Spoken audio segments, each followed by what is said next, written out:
Building blocks. Leadership principles and mechanisms. The development of the 14 Amazon leadership principles. How they're infused into everyday work. Checks and balances, mechanisms, reinforce them. Why do they confer a significant competitive advantage? How they can be applied in your company. Amazon.com opened for business in July 1995, staffed by a handful of people handpicked by Jeff Bezos. In 1994, Jeff had read a report that projected annual internet usage growth at 2,300%. He was then a senior vice president at D.E. Shaw & Company, a New York hedge fund specializing in sophisticated mathematical models to exploit market inefficiencies. He decided that getting in on the growth of the web was a once-in-a-lifetime opportunity, so he gave up his lucrative and promising career and drove west with his wife, Mackenzie, to start an internet business. Along the way to Seattle, he wrote his business plan. He identified several reasons why the book category was underserved and well-suited to online commerce. He outlined how he could create a new and compelling experience for book-buying customers. To begin with, books were relatively lightweight and came in fairly uniform sizes, meaning they would be easy and inexpensive to warehouse, pack, and ship. Second, while more than 100 million books had been written and more than 1 million titles were in print in 1994, even a Barnes & Noble mega bookstore could stock only tens of thousands of titles. An online bookstore, on the other hand, could offer not just the books that could fit in a brick-and-mortar store but any book in print. Third, there were two large book distribution companies, Ingram and Baker & Taylor, that acted as intermediaries between publishers and retailers and maintained huge inventories in vast warehouses. They kept detailed electronic catalogs of books in print to make it easy for bookstores and libraries to order from them. Jeff realized that he could combine the infrastructure that Ingram and Baker & Taylor had created, warehouses full of books ready to be shipped, plus an electronic catalog of those books, with the growing infrastructure of the web, making it possible for consumers to find and buy any book in print and get it shipped directly to their homes. Finally, the site could use technology to analyze the behavior of customers and create a unique, personalized experience for each one of them. The first Amazonians worked elbow to elbow in 3 small rooms, upstairs from a converted basement filled mostly with overstock from the Army surplus store across the street. Desks, including Jeff's, had been fashioned out of doors affixed to 4x4s with metal angle brackets. A padlocked plywood door in that basement secured the first Amazon distribution center, a room measuring perhaps 400 square feet that had last served as the practice space for a local band whose name was still spray-painted on the door. In such close quarters, Jeff could take the pulse of the company from software development to finance and operations by turning his chair around or poking his head through the doorway of an adjoining room. He knew everyone who worked for the company and, apart from writing the all-important software, he had done each of their jobs alongside them while they learned the ropes. And, never shy about how he wanted things done, he began to instill guiding principles, like customer obsession and unrelentingly high standards, into every step his small team took. From the tone of customer emails to the condition of the books and their packaging, Jeff had one simple rule: it has to be perfect. He'd remind his team that one bad customer experience would undo the goodwill of hundreds of perfect ones. When a coffee table book arrived from the distributor with a scratch across the dust jacket, Jeff had customer service write to the customer to apologize and explain that, since coffee table books are meant for display, a replacement copy was already on order, but shipment would be delayed unless time was of the essence and they preferred the scratched copy right away. The customer loved the response and decided to wait for the perfect copy while expressing their delight at receiving this surprise consideration. Jeff also proofread customer service emails that dealt with any new topic. One day, a prominent technology columnist wrote to ask a series of penetrating and challenging questions about the business, credit card security, and more. Jeff read his team's response to the columnist, seemed to read it a second time, and then said, "That's perfect." After that, apparently satisfied that customer service had now internalized the core principles he insisted upon, he checked in far less frequently. Another of Jeff's frequent exhortations to his small staff was that Amazon should always underpromise and overdeliver, to ensure that customer expectations were exceeded. One example of this principle was that the website clearly described standard shipping as U.S. Postal Service first-class mail. In actuality, all these shipments were sent by priority mail, a far more expensive option that guaranteed delivery within 2 to 3 business days anywhere in the United States. This was called out as a complimentary upgrade in the shipment confirmation email. Thank you emails for the upgrade included one that read, "You guys are going to make $1 billion." When Jeff saw it, he roared with laughter, then printed a copy to take back to his office. The job description he wrote for his very first employee said, "You must have experience designing and building large and complex, yet maintainable, systems, and you should be able to do so in about 1/3 the time that most competent people think possible." In his very first letter to shareholders, in 1997, Jeff wrote, "When I interview people, I tell them, you can work long, hard, or smart, but at Amazon.com you can't choose 2 out of 3. In those days, the spirit of Amazon meant that most Amazonians embraced Jeff's challenging standards. People worked a minimum of 60 hours per week, with music blasting in the office late at night, and did whatever was needed to satisfy customers. Every afternoon, Jeff would join everybody in the basement to pack customer orders, at first working on hands and knees on the concrete floor. A wide variety of orders came in ever-increasing numbers from all over the world. It quickly became clear that something very special was happening, and it was exciting to be a part of it. The growth that followed was historic and virtually unprecedented, and it meant changes in the company. Months after moving into its first office, door desks crowded every space, so the company moved to a vastly larger office down the street. They soon burst the seams again and moved a second time. During the first critical years, Jeff could transmit the strength and clarity of his message directly to the small leadership team through daily and weekly interactions. He could be present for decisions big and small, and he could formulate and apply principles like customer obsession, innovation, frugality, personal ownership, bias for action, and high standards. But new employees, who in the beginning had each been hired personally by Jeff, quickly reached numbers that demanded new layers of leadership. By the late 1990s, the organization had grown from tens to more than 500. This fantastic growth began to limit Jeff's ability to be fully involved in hiring leaders and inculcating them with his values. His standards could be maintained only if the company itself, from top to bottom, somehow committed to keeping them at the forefront. In this chapter, we'll discuss how Amazon established a set of principles and mechanisms, enabling the company to grow from a single founder to several 100,000 employees while remaining stubbornly true to its mission of obsessing over customers to create long-term shareholder value. Some of these methods are well known and have been widely adopted. Some are probably unique to Amazon. What distinguishes Amazon is that its leadership principles are deeply ingrained in every significant process and function at the company. In many cases, the principles dictate a way of thinking or doing work that is different from the way that most companies operate. As a result, newly hired Amazonians go through a challenging multi-month period of learning and adapting to these new methods. Because these processes and practices are embedded in every meeting, document, decision, interview, and performance discussion, following them becomes second nature over time. And any employee who violates them draws attention to themselves like a person loudly scratching their fingernails across a chalkboard. If, for example, a person spoke up at a meeting and suggested an idea that was obviously geared toward short-term considerations and ignored significant longer-term ones, or proposed something that was competitor rather than customer-centric, there would be an uncomfortable pause before someone pointed out what was on everyone else's mind. While this practice may not be unique to Amazon, it is a defining element of its success. By the late 1990s, there was a set of Amazon core competencies that every Amazonian was expected to exhibit, as well as an additional set of competencies that all managers were expected to master and employ. When I, Bill, first read through the long list of competencies as a new hire in 1999, I recall feeling a mix of inspiration and intimidation thanks to the combination of super high standards applied across such a breadth of disciplines. I thought, I will have to work harder and smarter than I have ever worked if I am to live up to these.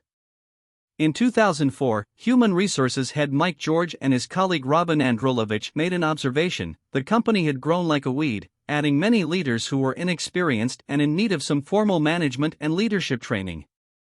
So Mike asked Robin to create a leadership training program. Robin asserted that doing so would first require clearly and succinctly codifying what leadership meant at Amazon. Such an exercise would certainly delay the rollout of the program, but, after much discussion, everyone agreed it would be a worthy undertaking. In the 2015 shareholder letter, Jeff wrote, "You can write down your corporate culture, but when you do so, you're discovering it, uncovering it, not creating it." This was the assumption on which Robin had been operating when she set about codifying the leadership principles. She interviewed people throughout Amazon who were effective leaders and who embodied the essence of this burgeoning company. What she thought would be a 2-month project took 9 months to complete. But by the time she was finished, her effort had gone a long way toward identifying many of the elements that would make the company what it is today. This initial set of leadership principles was basically an articulation and synthesis of the ethos of the people Robin interviewed.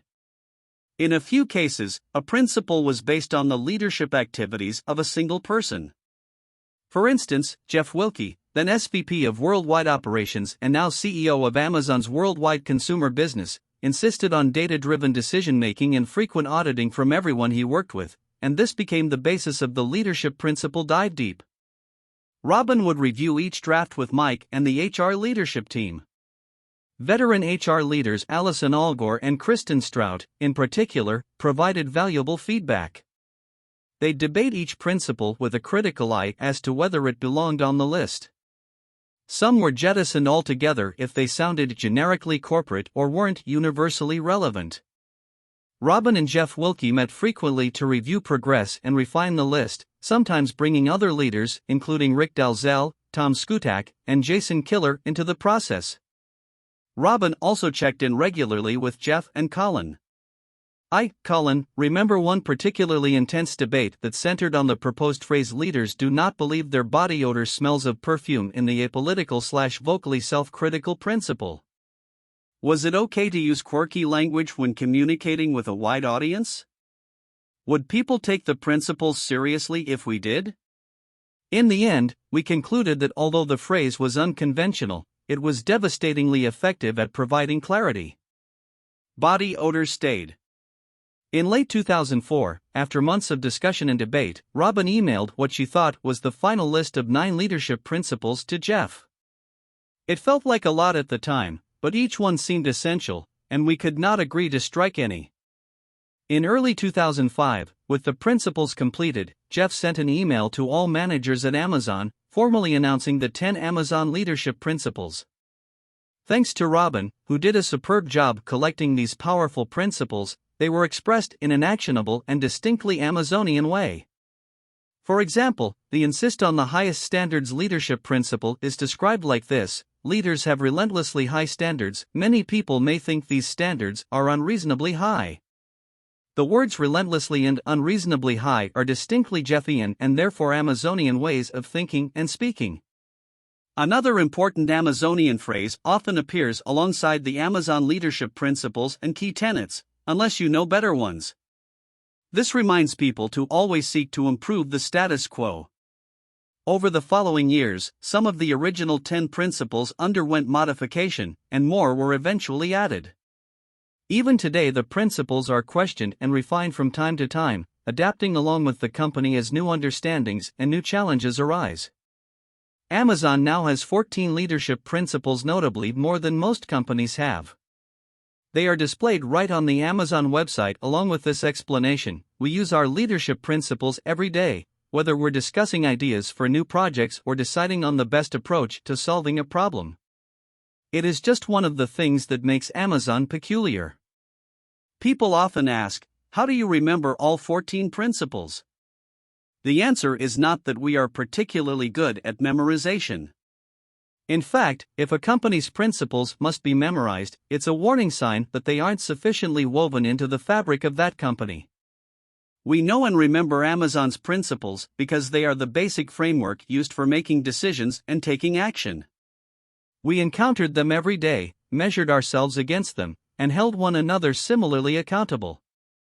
The longer you work at Amazon, the more these 14 principles become part of you and how you look at the world.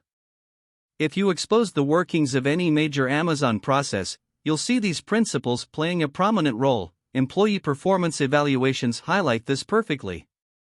Much of the peer and manager feedback used in these evaluations focuses on how a person exhibited, or fell short of exhibiting, the Amazon leadership principles during the review period.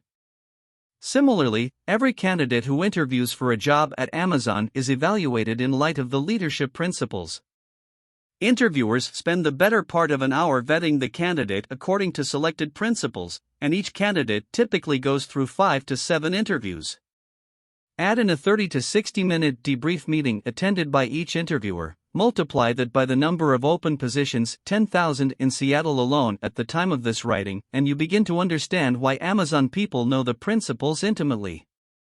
Far from being mere catchphrases on a poster or screensaver, Amazon's leadership principles are the company's living, breathing constitution. Amazon's leadership principles. 1. Customer obsession. Leaders start with the customer and work backwards. They work vigorously to earn and keep customer trust. Although leaders pay attention to competitors, they obsess over customers. 2. Ownership. Leaders are owners. They think long-term and don't sacrifice long-term value for short-term results. They act on behalf of the entire company, beyond just their own team. They never say, "That's not my job." 3. Invent and simplify. Leaders expect and require innovation and invention from their teams and always find ways to simplify. They are externally aware, look for new ideas from everywhere, and are not limited by "not invented here." As we do new things, we accept that we may be misunderstood for long periods of time. 4. Are right, a lot. Leaders are right a lot. They have strong judgment and good instincts. They seek diverse perspectives and work to disconfirm their beliefs. 5. Learn and be curious. Leaders are never done learning and always seek to improve themselves. They are curious about new possibilities and act to explore them. 6. Hire and develop the best. Leaders raise the performance bar with every hire and promotion. They recognize exceptional talent and willingly move them throughout the organization. Leaders develop leaders and take seriously their role in coaching others. We work on behalf of our people to invent mechanisms for development like career choice. 7. Insist on the highest standards. Leaders have relentlessly high standards. Many people may think these standards are unreasonably high. Leaders are continually raising the bar and drive their teams to deliver high-quality products, services, and processes. Leaders ensure that defects do not get sent down the line and that problems are fixed so they stay fixed. 8. Think big. Thinking small is a self-fulfilling prophecy. Leaders create and communicate a bold direction that inspires results. They think differently and look around corners for ways to serve customers. 9. Bias for action. Speed matters in business. Many decisions and actions are reversible and do not need extensive study. We value calculated risk-taking. 10. Frugality. Accomplish more with less. Constraints breed resourcefulness, self-sufficiency, and invention. There are no extra points for growing headcount, budget size, or fixed expense. 11. Earn trust. Leaders listen attentively, speak candidly, and treat others respectfully. They are vocally self-critical, even when doing so is awkward or embarrassing.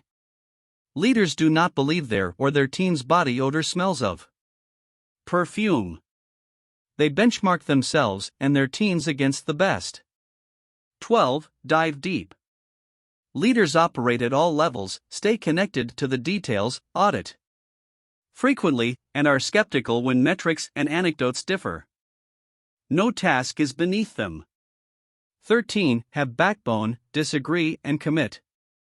Leaders are obligated to respectfully challenge decisions when they disagree, even when doing so is uncomfortable or exhausting. Leaders have conviction and are tenacious. They do not compromise for the sake of social cohesion. Once a decision is determined, they commit wholly. 14. Deliver results. Leaders focus on the key inputs for their business and deliver them with the right quality and in a timely fashion. Despite setbacks, they rise to the occasion and never settle.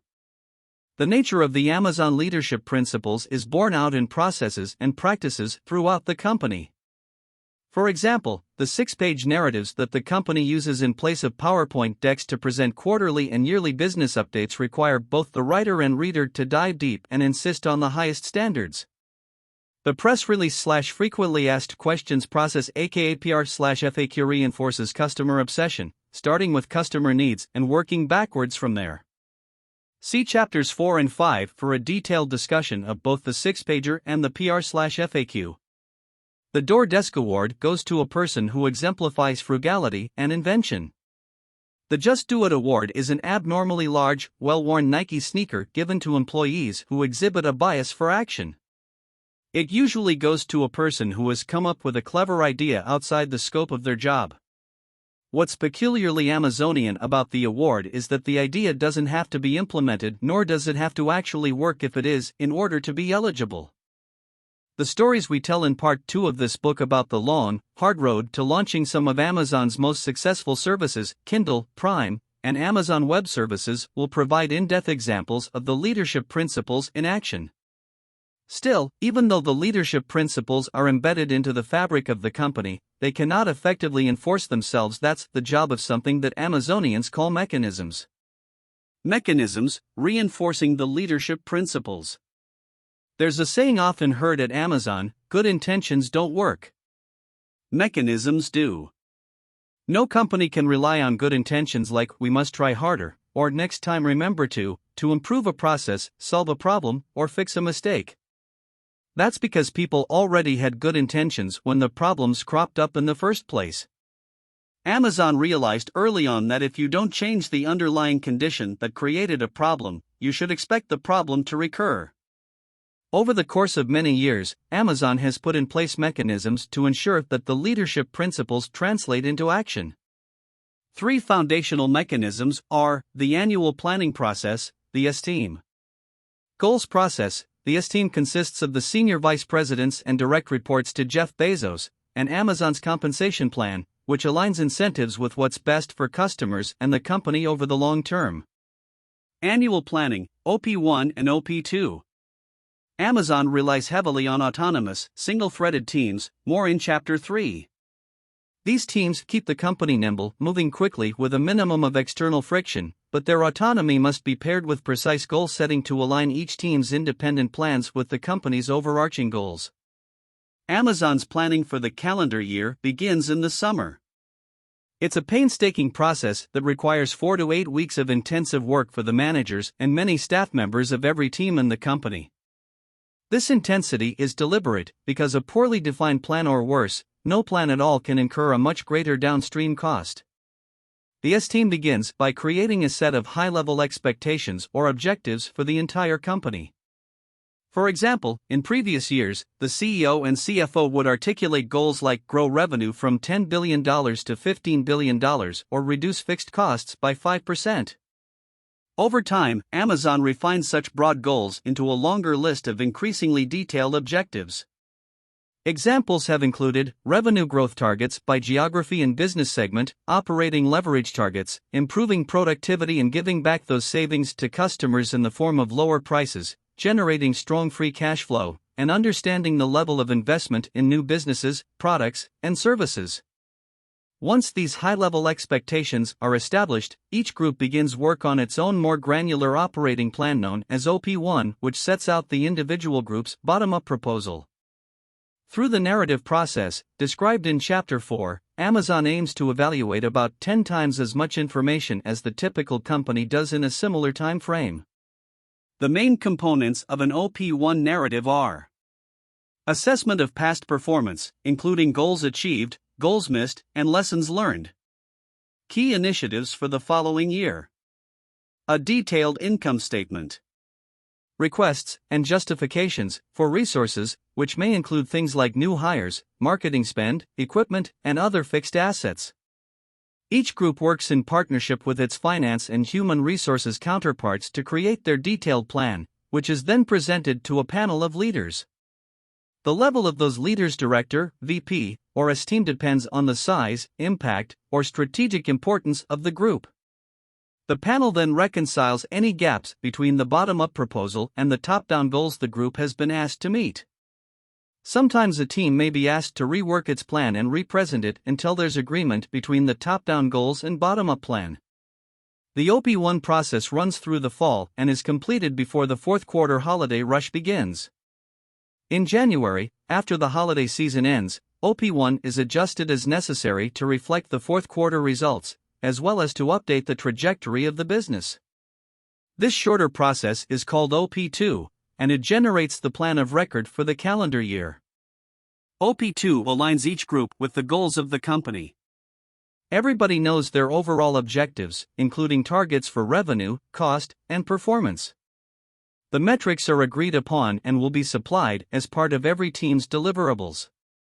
OP2 makes it crystal clear what each group has committed to do, how they intend to achieve those goals, and what resources they need to get the work done. Some variances are inevitable, but any change to OP2 requires formal STEAM approval. S-Team Goals. During OP1, as the S-Team reads and reviews the various operating plans, they select the initiatives and goals from each team that they consider to be the most important to achieve. These selected goals are called, unsurprisingly, S-Team Goals. In other words, Bill's team working on Amazon Music might have had 23 goals and initiatives in our 2012 operating plan. After reviewing our plan with us, the S-Team might have chosen 6 of the 23 to become S-Team goals.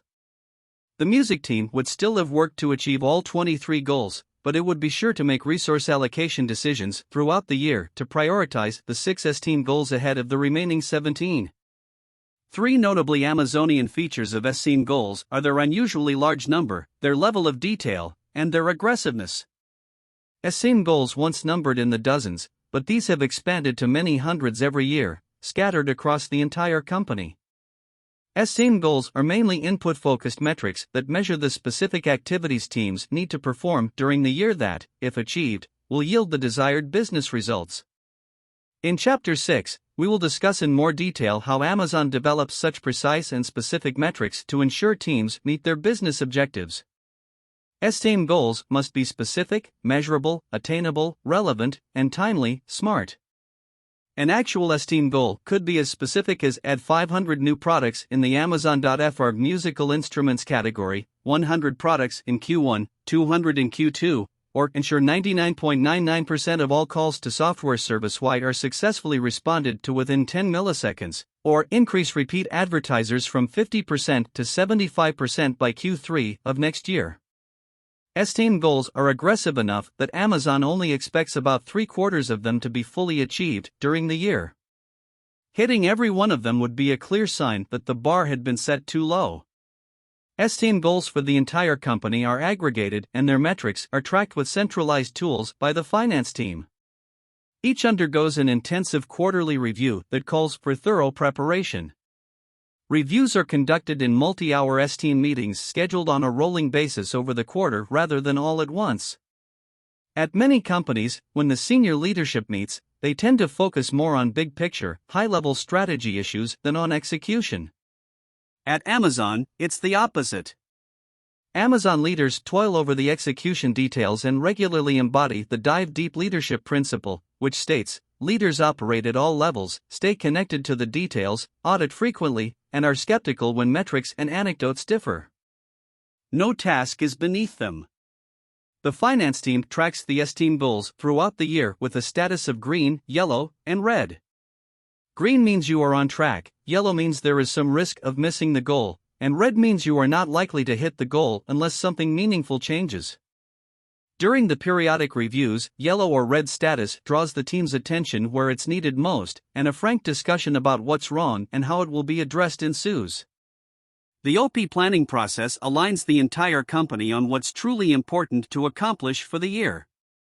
S-Team goals refine that alignment by giving top priority to the company's biggest or most pressing objectives. The review cadence helps maintain alignment, no matter what happens along the way. This structure ensures that every goal that's important to the company has someone, an accountable owner, working on it. Last, as Amazon has grown, the planning process has evolved with it.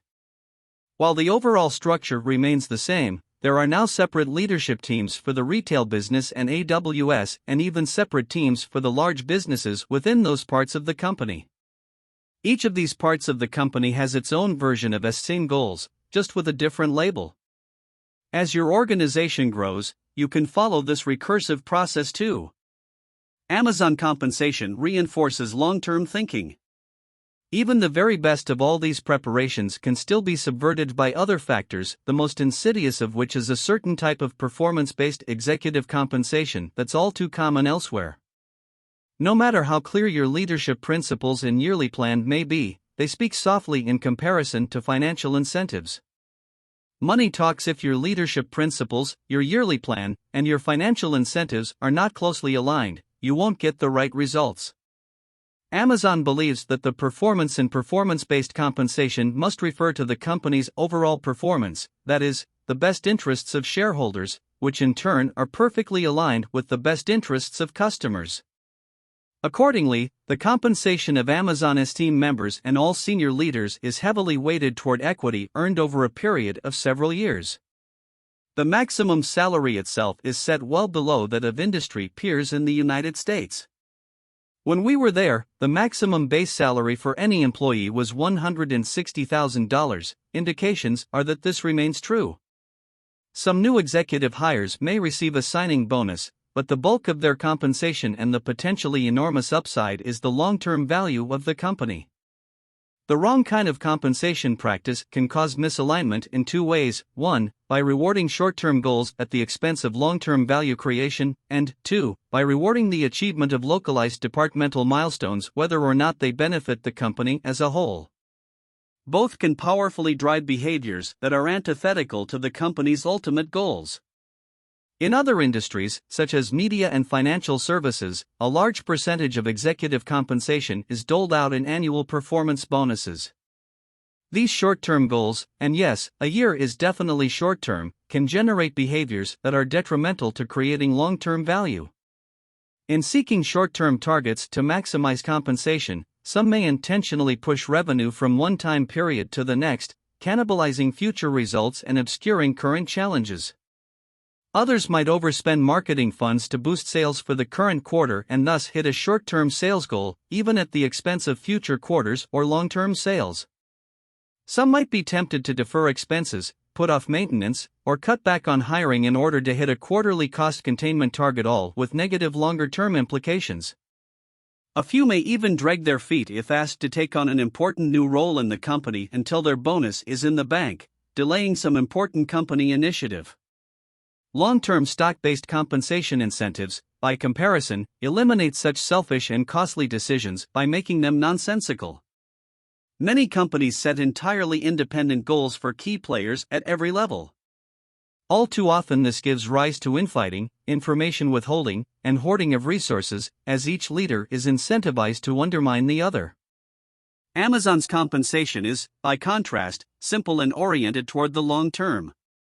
As one is promoted at Amazon, the ratio of cash to equity compensation becomes more and more skewed toward long-term equity. The frugality leadership principle makes the reason very plain: there are no extra points for headcount, budget size, or expense. One clear downside to this approach is that other companies with deep pockets can try to hire away your best employees with big cash offers. It's true, some employees leave for a short-term jump in their cash compensation. But on the positive side, Amazon's approach reinforces the kind of culture it seeks to develop. Sometimes it is okay to lose people who have a short-term focus while retaining those who are in it for the long term. Amazon uses a similar long-term equity structure in order to prevent potential conflicts of interest in its wholly owned subsidiaries, including IMDb, Zappos, and Twitch. Executives in those companies are compensated in the same manner as other Amazon executives, primarily with a base salary and a heavy emphasis on Amazon equity, which encourages collaboration. There's no magic number of principles and mechanisms that every company will need. The magic lives in the moments when the principles are put into practice. You'll develop the number that's right for you, provided that you focus on how these principles will give clarity to your company's vision and drive the right behaviors to create meaningful value for your shareholders and stakeholders over the long term, even when the CEO is not in the room. It's important too to allow your principles to evolve when necessary, to revise, cut, and add as the company grows and changes. Learn and Be Curious was the most recent addition for Amazon. Being vocally self-critical was dropped, with much of its content merged into Earn Trust. Adding, subtracting, and modifying your principles in response to change or deeper understanding is a sign that you're probably doing things right. Strong leadership principles represent a company's vision and enable good and fast decisions throughout the company. Codifying those principles is a huge step forward, as we've seen, but there is another step that is equally important: to embed them into every one of your company's core processes, including hiring, performance management, planning, operating cadence, and career development.